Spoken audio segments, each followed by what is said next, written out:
através dessa simulação que vocês podem fazer essa substituição e o resultado vai ser o mesmo. Exatamente a integral que nós colocamos ali no exemplo para aprender como obter a antiderivada desta função através da regra da substituição. Então, a função é 2x raiz de 1 mais x ao quadrado. Eu aplicando a regra da substituição aqui, qual foi o resultado? Foi 2 raiz de u du.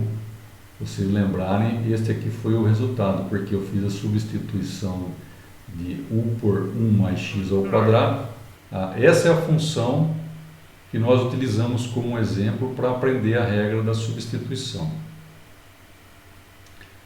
Integral de 0 a 5 aqui no caso, porque é uma integral definida.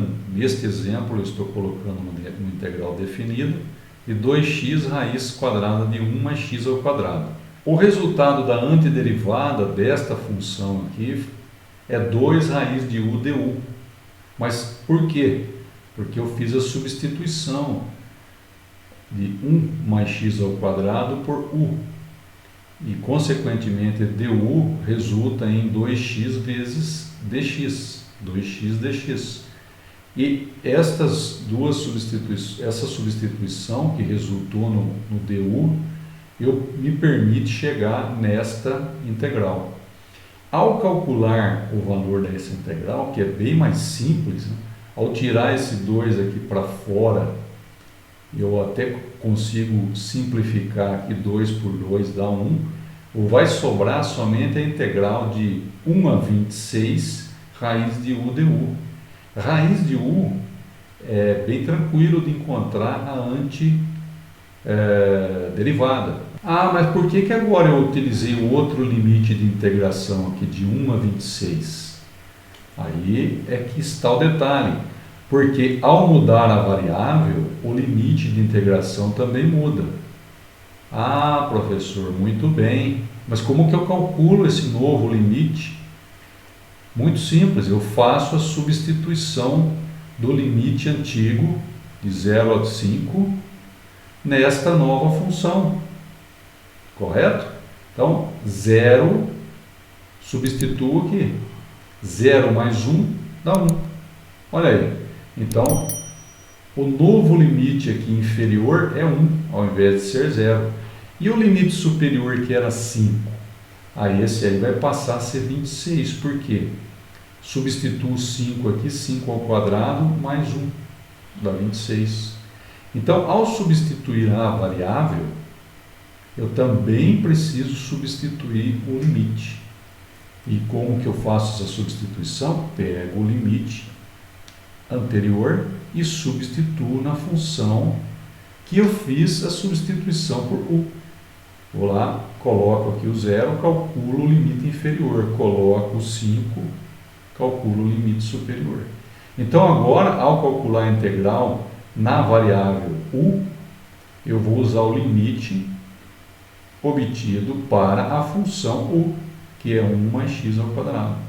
E aí eu vou encontrar 87,72. Nossa, professor, mas é o mesmo valor da anterior. Sim, é o mesmo valor. Inclusive, eu posso mudar aqui os limites de integração. Vamos mudar o limite aqui para 3. Ao colocar 3 aqui, o novo limite de integração de 0 a 3, e o valor da integral é 20,42 desta aqui. Olha lá, deu o mesmo valor, fazendo a substituição, só que agora os limites de integração passam a ser 1 e 10.